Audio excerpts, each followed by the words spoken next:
Operation सिंदूर के ठीक बाद यूं ही नीदरलैंड नहीं पहुंचे हैं भारत के चाणक्य। वहीं इजराइल, भारत और अमेरिका अब आगे साथ मिलकर क्या कर रहे हैं। जियोपॉलिटिक्स में बहुत कुछ चल रहा है, हमेशा की तरह जानने को मिलेगा बहुत कुछ। आइए जानते हैं इन खबरों को विस्तार से। पाकिस्तान के खिलाफ ऑपरेशन सिंदूर की सफलता के बाद भारतीय विदेश मंत्री एस जयशंकर नीदरलैंड के दौरे पर पहुंचे हैं। पाकिस्तान की मदद करने वाले तुर्की, अजरबैजान और चीन पर राजनयिक पलटवार के बाद अब भारत की नजर पाकिस्तान की नौसेना पर है। दरअसल नीदरलैंड पाकिस्तान की नौसेना को बड़े पैमाने पर हथियार और युद्धपोत की सप्लाई करता है। पाकिस्तान अपने 81% हथियार चीन से खरीदता है और उसके बाद रूस, नीदरलैंड, इटली और तुर्की से लेता है। पाकिस्तान को हथियारों की सप्लाई करने वाले टॉप 5 देशों में नीदरलैंड भी शामिल है। पाकिस्तान और नीदरलैंड के बीच 1980 के दशक से हथियारों की डील जारी है। पाकिस्तान ने नीदरलैंड से बारूदी सुरंगों का पता लगाने वाले युद्धपोत और गश्ती जहाज खरीदे हैं। भारतीय विदेश मंत्री ने नीदरलैंड के साथ आतंकिस्तान बन चुके पाकिस्तान के सीमा पर आतंकवाद का मुद्दा उठाया। जयशंकर ने साफ साफ कह दिया कि अगर पाकिस्तान से सीमा पर आतंकवादी हमले जारी रहे तो इस्लामाबाद को गंभीर परिणाम भुगतने होंगे। नीदरलैंड की एक अखबार को दिए इंटरव्यू में जयशंकर ने 22 मई के पहलगाम आतंकी हमले का जिक्र किया। उन्होंने कहा कि पाकिस्तानी सेना का नेतृत्व धार्मिक कट्टरपंथ में डूबा हुआ है। इससे पहले पीएम मोदी का नीदरलैंड का दौरा होना था, लेकिन ऑपरेशन सिंदूर को देखते हुए ऐसा नहीं हो पाया। माना जा रहा है कि आतंकवाद का हवाला देकर जयशंकर ने एक बार फिर से नीदरलैंड पाकिस्तान को हथियारों की सप्लाई रोकने के लिए कहा है। इससे पहले 18 मार्च को हुई बैठक के दौरान भारत ने नीदरलैंड से अनुरोध किया कि वह पाकिस्तान को हथियारों की सप्लाई न करे। भारत के रक्षा मंत्री राजनाथ सिंह ने कहा था कि पाकिस्तान को हथियार देने से क्षेत्रीय सुरक्षा को खतरा पैदा होता है। राजनाथ ने कहा कि नीदरलैंड पाकिस्तान को हथियार देकर क्षेत्र को अस्थिर कर रहा है। इसमें खासकर भारत से लगती सीमा को ज्यादा खतरे में डाल रहा है। उस समय नीदरलैंड ने भारत के अनुरोध पर कोई सार्वजनिक बयान नहीं दिया।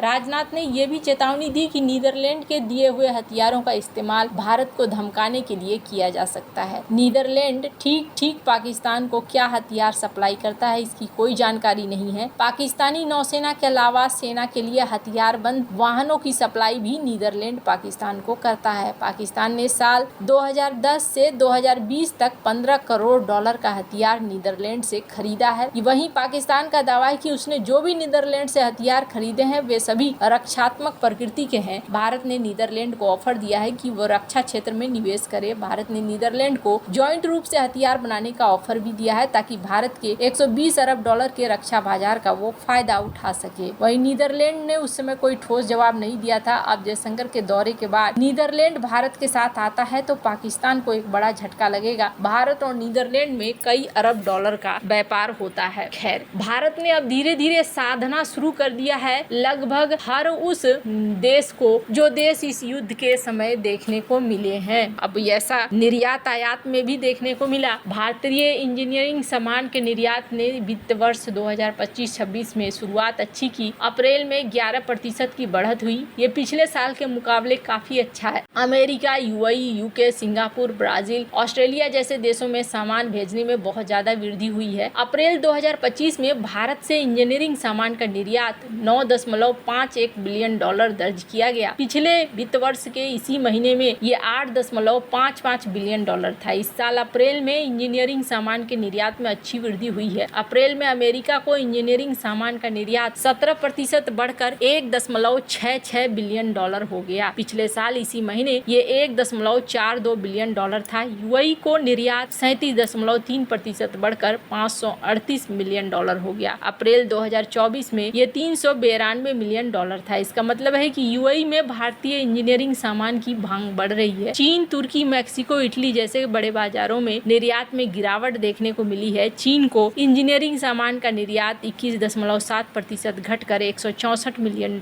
रह गया है। तो भारत ने यहाँ पर धीरे धीरे निर्यात को कुछ देशों को बढ़ाया है तो कुछ देशों के अंदर घटाया भी है। ईपीसी इंडिया के चेयरमैन का कहना है कि हमारे निर्यातकों ने कई चुनौतियों के बावजूद बढ़त हासिल कर ली है। भारत सरकार के वाणिज्य विभाग के अनुसार भारत में कुल निर्यात में इंजीनियरिंग सामान का हिस्सा अच्छा खासा रहा है, जो अब दिखा रहा है कि भारत अब तेजी से आगे बढ़ रहा है। और यहाँ निर्यात के साथ साथ ये भी देखने को मिल रहा है कि भारत अपने दुश्मन को को अच्छे से हैंडल करने की तैयारी भी कर रहा है। खैर, अब जहां एक तरफ ये सारी चीजें देखने को मिल रही है, वहीं ये भी देखने को मिल रहा है कि दुनिया में अब ऐसे हालात बन रहे हैं कि युद्ध का हर एक नया तरीका देखने को सामने आ रहा है। अमेरिकी राष्ट्रपति डोनाल्ड ट्रंप ने मंगलवार को 20 मई को आधिकारिक तौर पर महत्वाकांक्षी गोल्डन डोम मिसाइल रक्षा प्रणाली की घोषणा करी। 175 अरब डॉलर की इस मिसाइल शील्ड को 3 साल के अंदर तैयार किया जाएगा, जिसका उद्देश्य चीन और रूस के खतरों को रोकना है। ट्रंप ने मिसाइल डिफेंस सिस्टम की घोषणा करते हुए बताया कि यह दुनिया के किसी भी हिस्से से होने वाले हमले को रोकने में सक्षम होगा। अंतरिक्ष से होने वाला हमला भी नाकाम होगा। उन्होंने इसे अमेरिका का अंतरिक्ष में पहला हथियार बताया। इस बीच चीन ने इस परियोजना पर गंभीर चिंता व्यक्त की। चीनी विदेश मंत्रालय के प्रवक्ता माओ निंग ने कहा कि इससे बाहरी अंतरिक्ष के सैन्यीकरण और हथियारों की दौड़ का खतरा बढ़ता है। निंग ने कहा कि अमेरिका यूएस फर्स्ट नीति का पालन करते हुए अपने लिए पूर्ण सुरक्षा की मांग करने के लिए जुनूनी है। यह इस सिद्धांत का उल्लंघन करता है कि सभी देशों की सुरक्षा से समझौता नहीं किया जाना चाहिए और वैश्विक रणनीतिक संतुलन और स्थिरता को कमजोर करता है। चीन इस बारे में गंभीर रूप से चिंतित है। चीनी प्रवक्ता ने आगे कहा कि हम अमेरिका से वैश्विक मिसाइल रक्षा प्रणाली के विकास और तैनाती को त्यागने, प्रमुख शक्तियों के बीच रणनीतिक आपसी विश्वास को बढ़ाने और वैश्विक रणनीतिक स्थिति की रक्षा करने के लिए ठोस कदम उठाने का आग्रह करते हैं। गोल्डन डोम प्रोजेक्ट ने वैश्विक सुरक्षा पर इसके संभावित असर, हथियारों के रेस के जोखिम पर नई बहस छोड़ दी है। इस प्रणाली में जमीन और अंतरिक्ष आधारित क्षमता को शामिल किया जाएगा। मिसाइल हमला होने पर यह सिस्टम 4 प्रमुख चरणों में उसका पता लगा सकता है और उसे रोक सकता है। राष्ट्रपति ट्रंप ने कहा कि गोल्डन डोम मिसाइलों को रोकने में सक्षम होगा, भले ही वे दुनिया के दूसरे हिस्से या अंतरिक्ष से लॉन्च की गई हो। उन्होंने इसे अमेरिका की सफलता के लिए, यहाँ तक कि अस्तित्व के लिए बहुत महत्वपूर्ण बताया। रूस और चीन ने इस महीने की शुरुआत में गोल्डन डोम की अवधारणा को गंभीर रूप से अस्थिर करने वाला और इसकी आलोचना करी है। युद्ध का मैदान में बदल जाएगा, दुनिया उसी तरीके से आगे बढ़ने लगेगी, ये सारी बातें कही जा रही है। लेकिन भारत, इजराइल, अमेरिका का एक अलग ही लेवल का चीज चल रहा है। एक रणनीतिक साझेदारी दिख रही है। लेजर आधारित मिसाइल रक्षा प्रणाली उच्च ऊर्जा लेजर तकनीक का उपयोग करने आने वाली मिसाइलों को रोकने, नष्ट करने के लिए डिजाइन किया जा रहा है। ये पारंपरिक मिसाइल अवरोधकों की तुलना में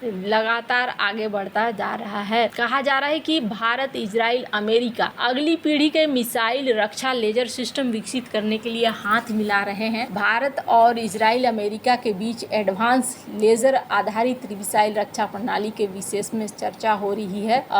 यहाँ देखने को मिल रहा है कि भारत का योगदान मेक इन इंडिया पहल के तहत स्वदेशी रक्षा क्षमताओं को बढ़ा रहा है और धीरे धीरे इसमें अमेरिका भी अपने लेजर हथियारों को यहाँ आगे लाने की कोशिश कर रहा है। अब ये जो साथ आ रहे हैं तीनों देश, ये बहुत ही ज्यादा जरूरी भी है। जिस तरीके से ये माहौल बन रहा है, इस तरीके में तो बहुत ही ज्यादा जरूरी है कि भारत ने जिस तरीके से आकाश तीर रक्षा कवच ये बनाया है, इसके अलावा इजराइल आयरन डोम की तहत अपने आप को सुरक्षित कर रहा है, वहीं गोल्डन डोम की तरफ अमेरिका भी अपने आप को सुरक्षित करने की कोशिश कर रहा है। तो चीजें अब बदलती हुई नजर आ रही हैं। वैसे आपको क्या लगता है, इन सब मामले में आपकी क्या राय है, कमेंट कर जरूर बताएं। जल्द मिलते हैं अगली वीडियो में नई खबर के साथ।